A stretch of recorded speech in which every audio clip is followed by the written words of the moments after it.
우리나라에는 특수부대가 많이 있어요. 여러 특수부대가 있습니다. 그런데 그 특수부대들 중에서도 유사시에 비행기를 타고 적진 깊숙이 들어가서 낙하산으로 점프한 후에 작전을 수행하는 부대가 있어요. 우리가 잘 알고 있는 공수특전단이라고 하죠. 공수부대원으로서의 맡겨진 명령을 수행하기 위해서는 여러 가지 많은 훈련을 받지만 그 중에서 가장 기본적으로 중요한 훈련이 낙하산을 타고 정확한 목적지에 안착할 수 있는 훈련입니다. 이 훈련을 받으려면 지상에서 먼저 혹독한 훈련을 받아야 돼요. 저는 공수부대 출신은 아니지만 육군 제2하사관학교에서 지상훈련까지 받았어요.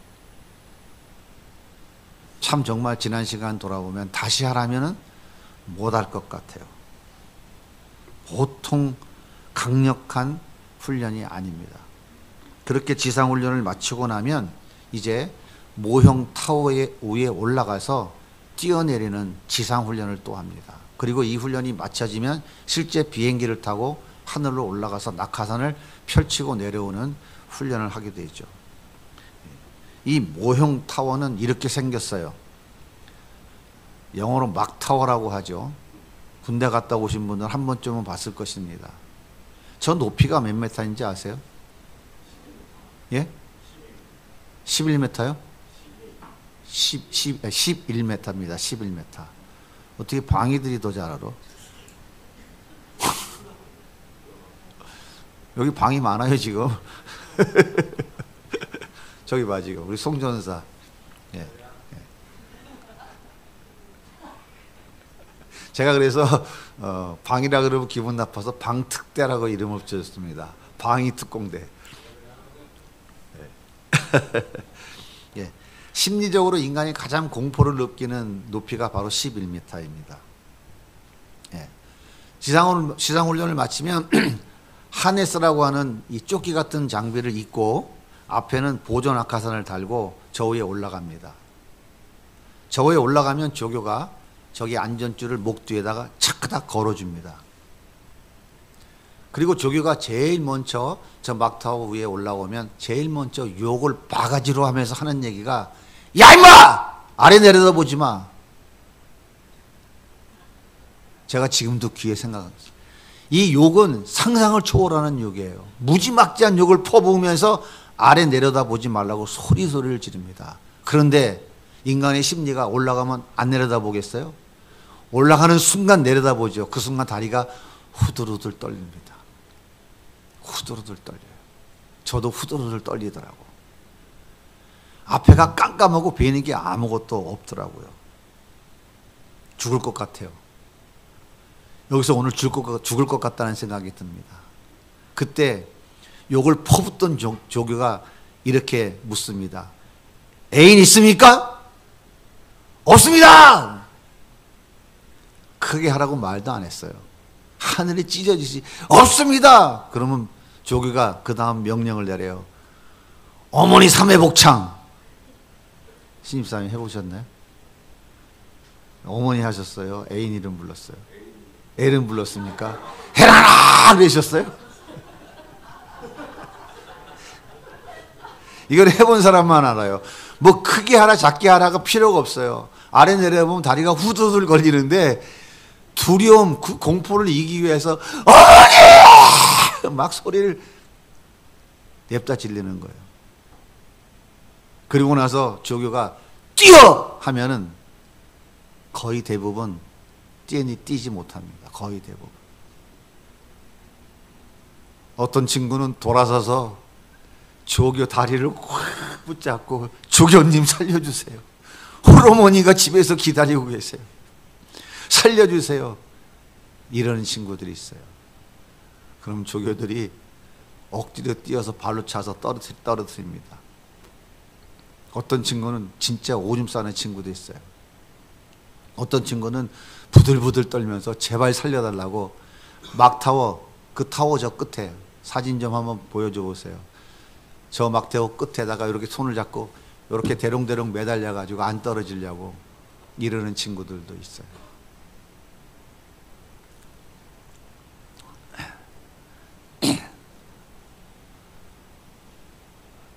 왜 안 떨어지려고 그럴까요? 한번 생각을 한번 해보세요. 왜 안 떨어지려고 그럴까요? 그런데 요즘에는 공수훈련장에만 있던 저 모형 타워가 전국 곳곳에 번지 점프대라는 이름으로 많이 세워져 있더라고요. 조사를 해보니까 이 번지 점프대가 가장 높은 곳은 72m더라고요. 가장 낮은 곳은 40m. 여러분 72m면 아파트 25층 높이입니다. 여기에서 멋지게 나른다고 한번 생각을 해보세요. 얼마나 쾌감이 있겠습니까? 얼마나 성취감이 있고 얼마나 자신감이 드러나겠어요. 정말 남자답죠. 멋지죠. 그런데 문제는 뭐냐면 아무나 뛰어내리지 못한다는 거예요. 올라가는 건 다 올라갈 수 있어요. 그런데 뛰어내리는 거는 아무나 못한다는 거예요. 매우 적은 소수의 사람들이 뛰어내릴 수 있습니다. 왜 그럴까요? 예수님께서 오늘 본문에 보니까 두로와 시돈 지방을 지나가고 계셨는데 한 여자가 뒤에서 애타게 부르는 소리가 들렸어요. 다윗의 자손 예수여, 나를 불쌍히 여겨 주옵소서. 내 딸이 흉악한 귀신에 들렸습니다. 나를 불쌍히 여겨 주옵소서. 그러자 예수님께서 뭐라고 말씀하시냐면, 이 개만도 못한 여자가 뭔 헛소리야, 저리 꺼져, 이렇게 거절하셨어요. 그러니까 이 여자가 뭐라 그러냐면, 예수님, 개들도 주인의 상에서 떨어지는 것은 주워 먹지 않습니까? 부스러기라도 좋으니까 좀 주시면 안 될까요? 간청합니다. 여러분, 여자로서 얼마나 모멸감을 느꼈을까요? 얼마나 자존심이 상했을까요? 그런데도 불쌍히 여겨달라고 간청해야 되겠어요? 이 여자는 간도 쓸개도 없는 여자일까요? 하나님은 흙덩어리를 자기 자신을 닮은 존재로 바꾸셨어요. 왜 그랬을까요? 영원히 함께 살고 싶어서. 그런데 그 흙덩어리, 먼지 티끌이라고 하는 이 존재가 창조주가 되겠다고 하나님 말씀을 버리고 하나님이 금하신 열매를 따먹었어요. 감히 흙, 먼지, 티끌인 존재가 창조주 하나님의 말씀을 거역해? 하나님이 얼마나 모멸감을 느끼셨을까요? 하나님을 말씀을 무시하는 것이 하나님에게 모멸감을 주는 것이고, 이것이 바로 죄입니다. 그 죄의 대가는 에덴 동산에서 쫓겨나는 거예요. 에덴 동산에서 쫓겨난다는 것은 하나님과의 관계가 단절된다는 것이고, 하나님과의 관계가 단절된다는 것은 하나님으로부터 공급되는 생명이 차단된다는 거예요. 그러므로 에덴 동산에서 쫓겨났다고 하는 것은 나의 안전줄, 나의 생명줄이 끊어져 버린 거예요. 생명줄이 끊어진 인간은 내일을 알 수 없는 두려움과 공포 속에 살아갈 수밖에 없고요. 영원한 지옥 형벌에 결국은 떨어지고 마는 거예요. 이 가난한 여자는 흉악하게 귀신 들린 딸을 바라보면서 얼마나 마음이 아팠을까요?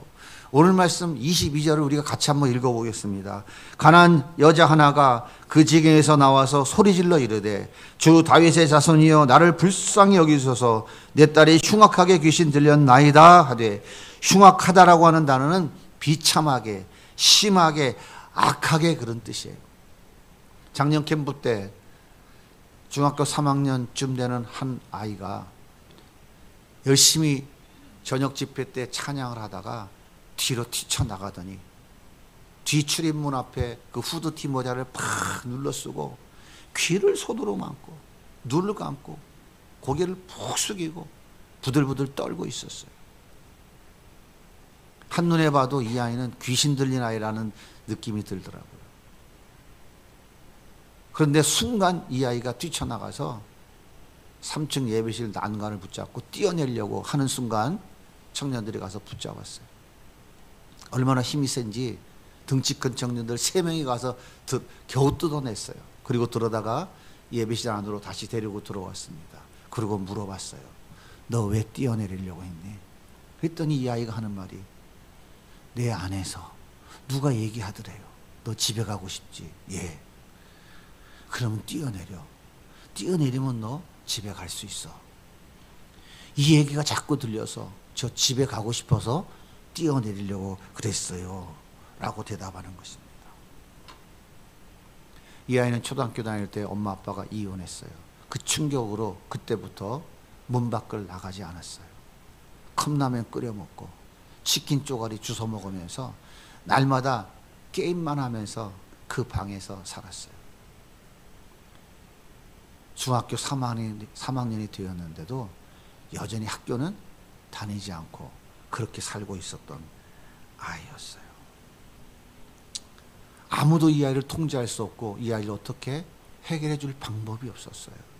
그 어머니가 권사님이라고 들었는데 그 권사님이 고민하다가 그 교회 담임 목사님과 상의를 하고 이 아이를 그 캠프에 보낸 것입니다. 그런데 그 아이에 대한 정보는 한 줄도 없었어요. 내 딸이 흉악한 귀신 들렸다라고 말하는 것은 바로 이런 상태를 말하는 거예요. 이런 딸의 모습을 바라보며 엄마의 마음이 얼마나 아팠을까요? 딸을 위해서 얼마나 애를 썼을까요? 무당을 불러다 구슬하고 무당이 써주는 부적을 몸에 붙이고 집안 곳곳에 시루떡 갖다 주고 북엇대가리 실로 칭칭 묶어가지고 곳곳에 갖다가 붙여놓고 무당이 시키는 대로 지극정성을 다하지 않았을까요? 하지만 귀신은 떠나지 않았습니다. 사랑하는 딸이 7, 8년 동안 방에서 나오지 않고 컵라면으로 끼니를 때우고 매일 게임만 하고 있다고 한번 생각을 한번 해보세요. 엄마의 마음이 찢어지지 않겠어요? 내 딸이 귀신에서 놓여서 인간다운 삶을 살아갈 수만 있다면 그 엄마가 자기 생명인들 아깝게 여기겠습니까? 그런데 그것도 마음뿐이지 이 가난한 여인은 해결할 길, 해결할 방법이 도통 없었어요. 그저 쓰라린 가슴을 쓸어내리면서 어떻게 하면 좋을까? 어떻게 하면 좋을까? 그렇게 안타까운 삶을 하루하루 살아가던 그 어느 날 예수님이 이 마을을 지나가신다는 소식을 들었어요. 그래서 이 가난한 여인은 예수님이 지나가는 길목에 나와서 소리치기 시작했어요. 다윗의 자손 예수여. 이 여자가 그렇게 목소리를 다하여 예수님을 부르지 않았을까요? 다윗의 자손 예수여 이랬을까요? 예수여 이랬을까요? 다윗의 자손 예수여 나를 불쌍히 여겨주세요. 내 딸이 흉악한 기침을 들렸습니다. 고쳐주세요. 그렇게 외쳤어요. 그런데요 예수님은 들은 척도 안 하고 그냥 지나가 버렸어요. 그래도 이 여자는 포기하지 않고 예수님의 뒤통수에다 대고 또 소리 질렀어요. 다윗의 자손 예수여 나를 불쌍히 여겨주세요. 내 딸을 고쳐주세요. 얼마나 소리를 질렀는지 제자들이 마음이 찡했어. 아따 큰게 전라도 말로 제자들의 마음 찡해서 예수님 저 여자 좀 도와주면 안 될까요? 이렇게 예수님께 지금 이야기하고 있는 거예요. 그러자 예수님께서 뭐라고 말씀하십니까? 나는 이스라엘의 잃어버린 양을 찾으러 왔지 저 이방 여자에게는 관심 없어. 매몰차게 거절하셨어요. 그런데 이 가나안 여자는 포기한 게 아니고 다시 달려와서 예수님 앞에 다시 와서 무릎을 꿇고 엎드려서 이렇게 말합니다. 주여 도와주시옵소서. 한 번만 도와주세요. 한 번만 도와주세요. 그렇게 간청을 해요. 그러자 예수님께서 다시 또 이렇게 물으십니다. 그래? 너 그럼 한번 대답해봐. 내가 묻는 말에 대답해봐. 너 같으면 네 자식에게 줄 떡을 개한테 주겠냐? 예수님의 반응은 정말 소름 끼칠 정도로 매몰찼어요. 인간미가 보입니까? 무슨 여기에 사랑이 있어요? 불쌍히 여기는 마음이 있습니까? 그런 마음은 전혀 없고 예수님의 그 대답은 냉정했어요. 여러분, 이 정도 됐으면은 여러분은 어떻게 반항하실 것 같아요? 에이 더러워 씨, 재수값을 나니까. 아니 그래도 그렇지 사람이 말이야 이렇게까지 통사정을 하는데 아니 무슨 뭐 개만도 못한 여자라고? 아니 사람은 이렇게 개무시해도 되는 거야? 아이 더러워서 못 보겠네. 아 싫으면 그만둬. 사람 말이야 진짜 자존심을 이렇게 개무시하는 거야? 이러고 승질내고 관두라고 돌아서야 되지 않겠습니까? 어떻게 생각하세요?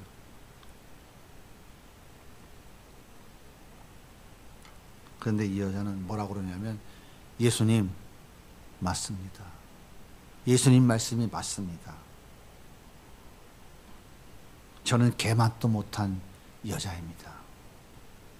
그런데 예수님, 개들도 주인의 상에서 떨어지는 부스러기는 주워 먹지 않습니까? 부스러기라도 좋습니다. 제발 좀 한 번만 도와주세요. 이 여자는 이렇게 예수님께 간청하는 거예요. 여러분, 이 가난한 여자가 이해가 되시나요? 이해가 되세요? 안 되세요? 대답하기 상당히 곤란하신가요? 자식을 위해서라면 이런 멸시천대, 이런 모멸감 정도는 감수해야 되지 않을까요? 그런데 한 가지 궁금한 게 있어요. 왜 예수님은 이 여자가 심한 모멸감을 느낄 수밖에 없는 대화를 많은 사람들이 듣고 있는 그 공개석상에서 아주 적나라하게 드러내셨을까요? 예수님은 이렇게 비인격적인 분이실까요? 예수님은 이렇게 매몰차시고 비상식적인 분이실까요? 그런 분이 아니셨잖아요.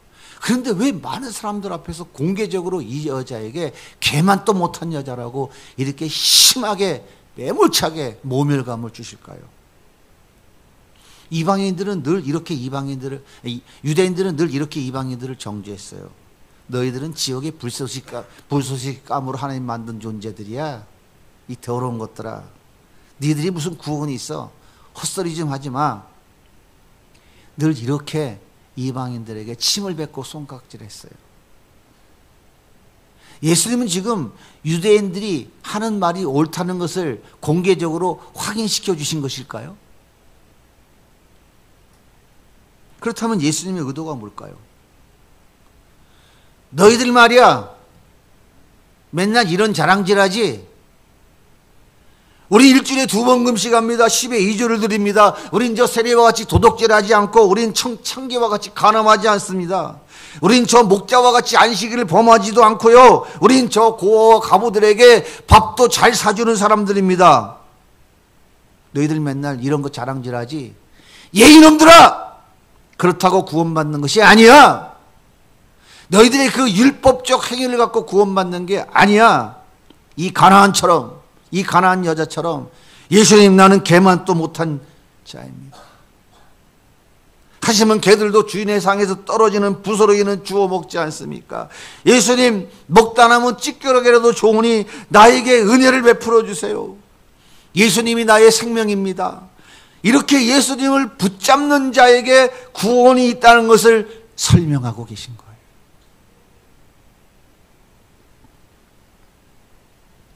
예수님은 율법 지킴으로 구원받는다고 큰소리치는 이 유대인들과 종교 지도자들에게 너희들 헛소리하지 마. 율법 지키면 구원받는 것이 아니야.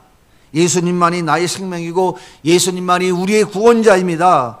그렇게 고백하는 자들이 구원받을 수 있다는 것을 지금 말씀하고 계신 거예요. 왜 사람들이 번지점프대에 올라가긴 올라가지만 올라가서는 벌벌 떨면서 뛰어내리지 못할까요? 이유가 뭘까요? 왜 그렇게 훈련을 받은 훈련병들이 모형 타워에 올라가서 멋지게 뛰어내리지 말고 두려워 벌벌 떨면서 온갖 약한 모습을 보일까요? 이유가 뭘까요? 두렵기 때문에. 두려움은 무슨 공포예요? 죽음의 공포인 거예요. 왜 두려울까요? 내 몸을 묶고 있는 이 안전줄이 내 생명을 지켜줄 것이라고 하는 믿음이 없기 때문입니다.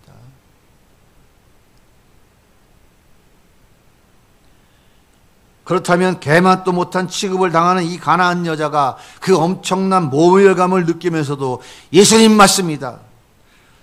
너는 개맛도 못한 여자 맞습니다. 하지만 먹다 남은 쓰레기라도 좋으니까 은혜를 주세요. 그렇게 간청하는 이유가 뭘까요? 이 여자는 예수님이 나의 생명줄이라는 것을 확인했기 때문이에요.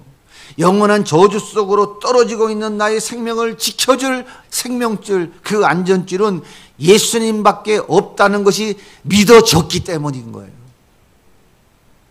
그 믿음을 누가 주셨을까요? 그 믿음을 예수님이 주신 거예요. 여러분들은 스스로 믿으셨습니까? 그 믿음을 우리 주님이 주셨기에 믿으신 것 아닙니까? 이때 예수님께서 이렇게 대답하십니다. 오늘 말씀 28절 같이 한번 읽어볼게요. 이에 예수께서 대답하여 이르시되 여자여 내 믿음이 크도다. 내 소원대로 되리라 하시니 그때로부터 그의 딸이 나으니라. 보세요. 예수님은 율법의 이응자로 모르는 이 여자, 단 한 번도 11조를 해본 적도 없고 금식도 해본 적 없고 단 한 번도 안식일을 지켜본 적도 없고 율법이 요구하는 구제를 해본 적도 없는 이 여자, 단 한 번도 제사를 지어나가나 전기를 지켜본 적도 없는 이 여자에게 내 믿음이 크다고 칭찬하실까요? 이유가 뭘까요 도대체? 이유가 뭐예요? 예수님은 이 여자의 종교적 행위를 보고 믿음이 크다고 칭찬하고 계신 것이 아니에요. 나는 개만도 못한 죄인입니다. 나는 쓰레기도 주워 먹을 자격조차 없는 죄인입니다. 예수님은 나 같은 죄인을 위해 십자가에 죽으러 오신 다윗의 후손이잖아요. 이 여자가 뭐라고 불러요? 다윗의 아들 예수요. 다윗의 자손 예수요. 이 여자가 어떻게 다윗의 자손인 줄 알아요? 예수님이. 남들이 하는 얘기 듣고 남들이 하는 그 흘러다니는 소문 듣고 이 여자는 믿어진 거예요. 그래서 다윗의 자손 예수라고 부르는 거예요. 예수님, 나를 불쌍히 여겨주세요. 먹다 버린 쓰레기라도 좋으니 나에게 은혜를 베풀어 주세요. 예수님만이 나를 살려줄 수 있습니다. 예수님만이 나의 생명줄입니다. 예수님 놓치면 저는 지옥으로 떨어질 수밖에 없습니다. 이 여자는 예수님만이 나의 생명줄이는 것을 확인했기 때문에 감내할 수 없는 멸시와 천대, 큰 모멸감을 느끼면서도 예수님을 붙잡고 놓지 않았던 거예요. 여러분, 이것이 바로 예수님이 인정하는 큰 믿음입니다. 이것이 믿음이라고요. 번지 점프하는 사람은 내 몸에 묶여있는 안전줄이 내 생명을 확실하게 지켜줄 것이라고 하는 믿음이 없으면 절대로 뛰어내리지 못합니다. 나는 뭐 겁이 많아서요? 거짓말하지 마세요. 물론 사람에 따라 조금 다를 수 있어요. 담력이 있고 없고를 떠나서. 그러나 이 생명줄이 나를 지켜줄 것이라는 확신을 가진 자는 멋지게 뛰어내릴 수 있어요.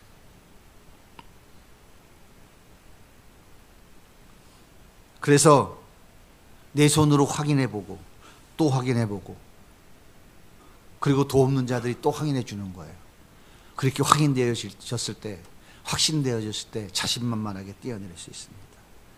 이 가나안 여자가 붙잡은 생명줄은 체면도 자존심도 멸시와 천대도 감당할 수 없는 모멸감도 범죄하고 모금직하고 탐스러운 세상의 그 어떤 것과도 바꿀 수 없는 것이었어요. 그래서 이 여자는 끝까지 생명줄 붙잡고 늘어진 거예요. 예수님은 하늘 영광 다 버리시고 인간의 몸을 입고 이 땅에 오셔서 십자가에 죽으심으로 영원한 지옥 저주 가운데 떨어져 있는 우리들에게 생명줄을 던져주신 거예요. 그 엄청난 모멸감을 다 당하시면서도 그것 때문에 반응하지 아니하시고 감수하시면서 우리에게 생명줄을 던져주신 거예요. 그 생명줄을 붙잡은 자들이 구원받는 거예요. 그 생명줄 붙잡은 자들은 지옥으로 떨어지고 있는 그 자들이 붙잡으면 사는 거예요. 그런데 이 생명줄을 놓치는 순간 우리는 그 순간 다시 떨어지는 거예요. 생명줄을 붙잡고 사는 사람은 그래서 행복합니다. 그 생명줄이 얼마나 안전한지를 확인한 사람은 세상 속으로 뛰어들어가도 두렵지 않습니다. 그 생명줄이 얼마나 안전한 것이고 확실한 것인지 아는 사람은 주님이 주신 사명 앞에 전혀 두려워 떨지 않아요. 왜요? 그분의 안전줄, 그분의 생명줄은 확실하기 때문에.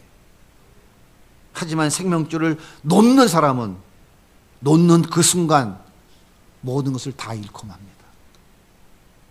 사랑하는 여러분, 생명줄을 붙잡으시면 삽니다. 생명줄 놓치면 모든 것이 날아갑니다. 생명줄 붙잡고 있는 동안에는 범사가 잘 되고 강건한 복을 누리며 살아가지만 생명줄을 놓치는 순간 세상으로 쓸려 내려가고 맙니다. 14년 동안 사울을 피해 도망다녔던 다윗. 그렇지만 그는 늘 하나님 붙잡고 살았어요. 다윗이 하나님을 붙잡고 살 동안에는 항상 승리했어요. 하나님이 아브라함에 주시겠다고 약속하신 땅도 다윗이 다 이루었어요.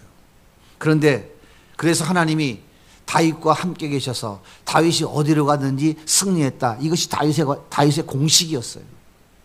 하나님이 함께 하셔서 어디로 가든지 이기게 하셨다. 그런데 다윗이 하나님을 놓치는 순간 깊은 수렁으로 떨어지고 말았어요. 그 위대하고 멋진 다윗, 불가능을 가능케 하시는 하나님의 놀라운 역사를 상식처럼 그의 삶 가운데 펼쳤던 이 정말 엄청나고 위대한 다윗, 어떻게 물맷돌로 그 거인 장수 골리앗을 쓰러뜨립니까? 상상도 할 수 없어요. 하나님을 붙잡고 있을 동안에는 하나님의 역사가 상식처럼 그의 삶에 나타났어요. 그런데 하나님을 놓치는 순간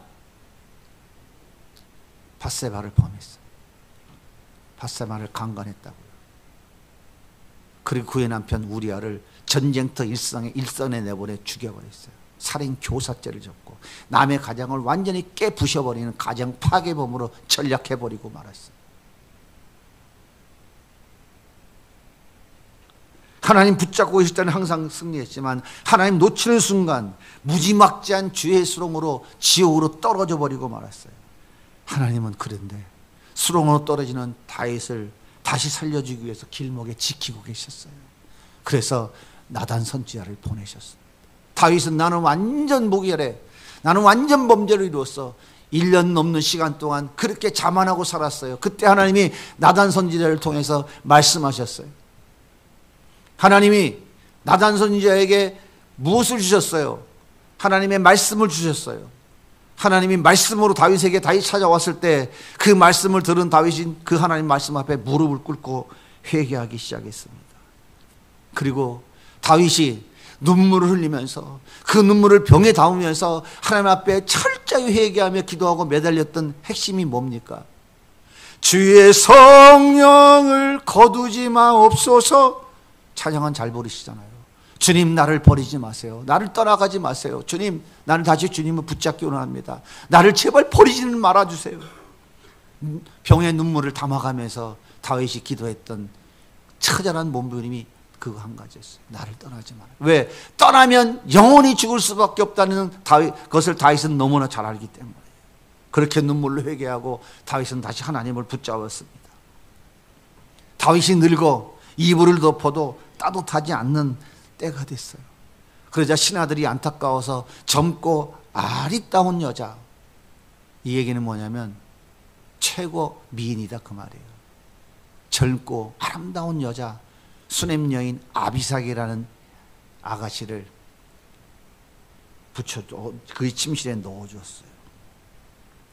그런데 다윗은 잠자리를 같이 하지 않았다라고 성경은 열왕기상 1장 4절에 정확하게 기록해 놓고 있어요.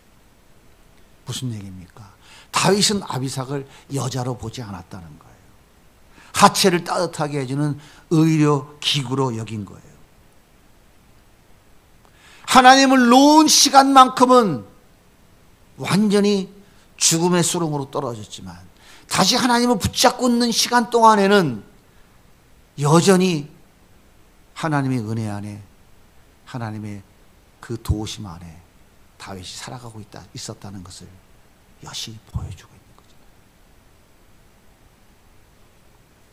바울이 생명줄 붙잡고 있을 때는 39대 곤장을 5번 맞았어요. 그래도 넉넉히 승리했습니다. 찬송했어요. 감사했어요.